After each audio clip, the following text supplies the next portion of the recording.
Hi everyone. So today what we're going to do is we're going to be creating birds in the style of the artist James Rizzi. Now when we're using another artist's style, we're kind of just borrowing some of their ideas about how to get started. So I'm going to hold my paper.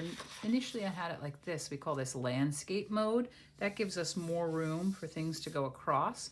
But since I'm going to make one bird on this page, I'm going to hold it tall because I want to fit his whole body in. So I'm going to go through the steps about how I get started and the letters I use. So just like in our ice cream cones, I'm going to be using the letter V and the letter U upside down, just like we did when we were making the cone. So here we go. Think about what part that will be in a bird. Here we go.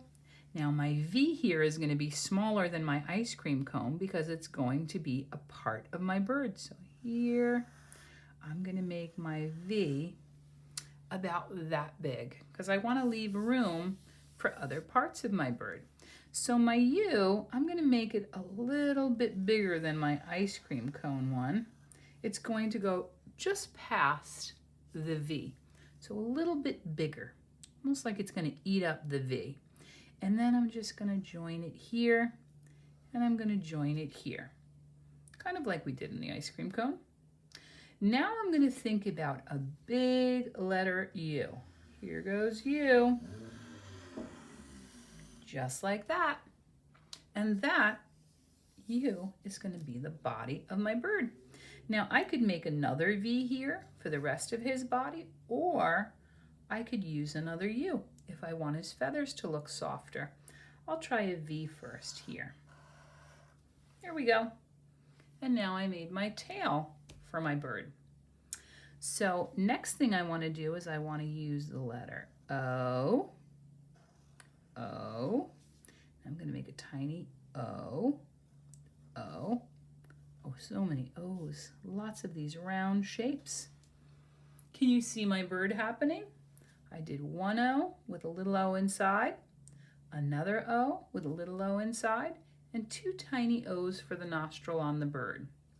Now the next part I want to do is I want to do his legs. So it's going to be like the letter L, like a lowercase L, and then I'm going to make a wide V. Remember we said don't make our cone too wide? I made a wide upside down letter V, so two diagonal lines. And now we can see how letters are just lines going in different directions. Now here I want to make his wings, and I could use it like I'm going to use the letter W. And I'm going to go 1, 2, and that's my W. But I want my guy to have more feathers, so I'm going to add another W. And now he has lots of feathers. And now I want him to have a fun hairdo. There we go. I might even add eyelashes. You can decide if you want to. And these lines are kind of like the letter L too. And now I like to give him a little bit of love at the end. There we go. And that's my bird. Now, I could draw my whole background one color, or maybe I want it to look like he's standing on the ground. He's not flying right now. It's like he's resting.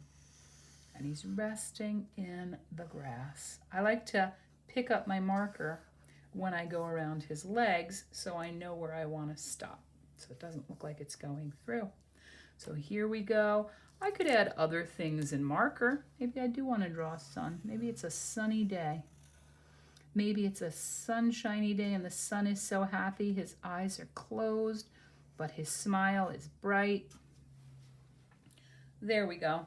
And maybe his rays are wiggly, wiggly, wiggly, all the way across, all the way across. And I could include lots of other things. Maybe I want to include a house, a mountain, buildings, a city, whatever you want in your background. I think I'm going to leave mine plain for now, like he's out in the grass. And if you want your grass to look more realistic, instead of a straight line, look at how all those V's become M's or W's. Can you find the M and the W when you do this zigzaggy line? M and W. You don't have to go fast. You can just zigzag, zigzag along. Zigzag, zigzag along. Here we go. It almost looks like his legs are caught up in the grass. So we know again, let's remember about how we use our paint if we're using paint, and you can use anything. Crayon, markers, you name it. What color do I want my bird to be? I think I'm going to make my bird yellow. I'm using a lot of my yellow. It's getting worn out, and because it's so wet, my paint, it's actually getting a little soft.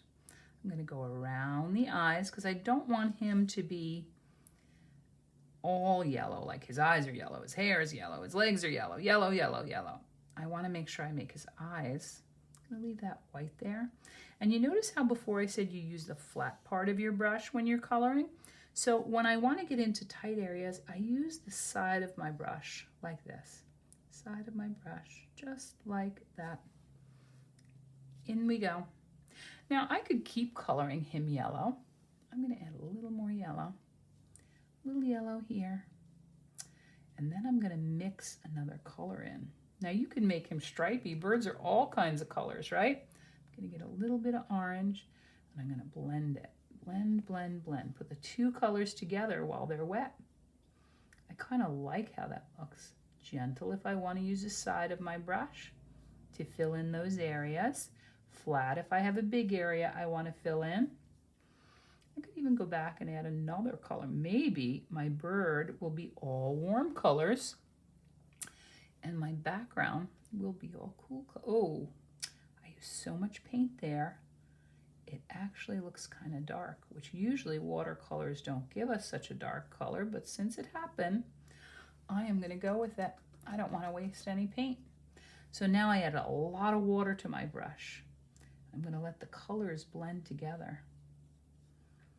I kind of love that, the way they blend together.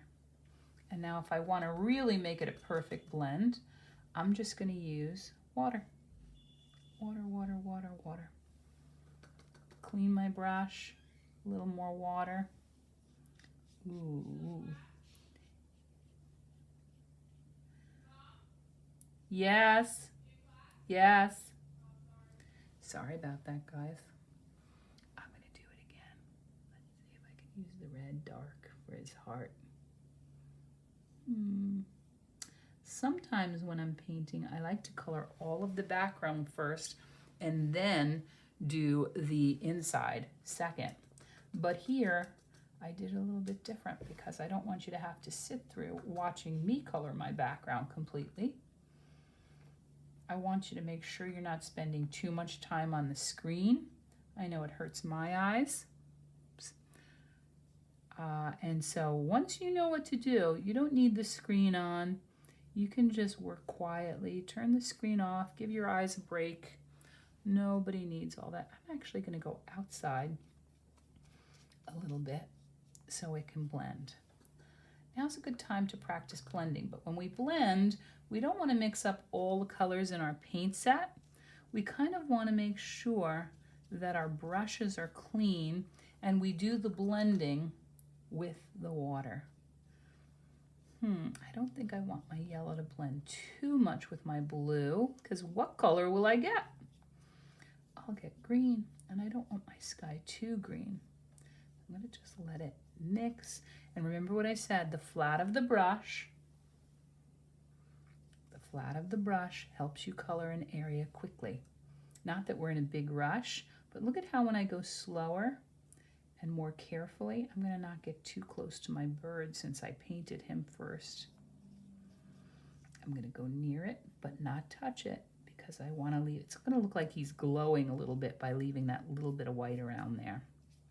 But I love a good background. Now see, even though I'm going like this, I'm always pulling my bristles, never pushing, never scrubbing my paper, okay?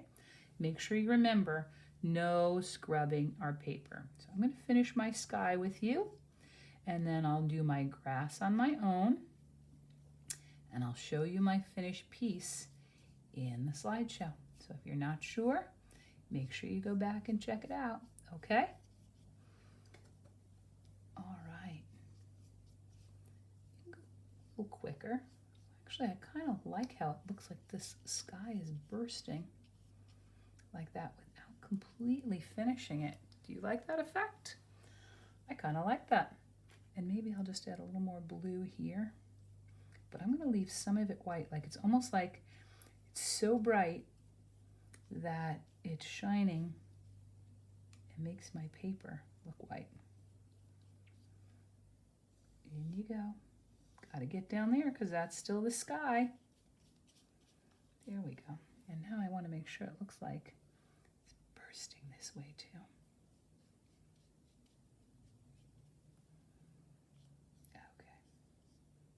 Look at how when I have less paint on my brush, it gives me that interesting effect, like little lines.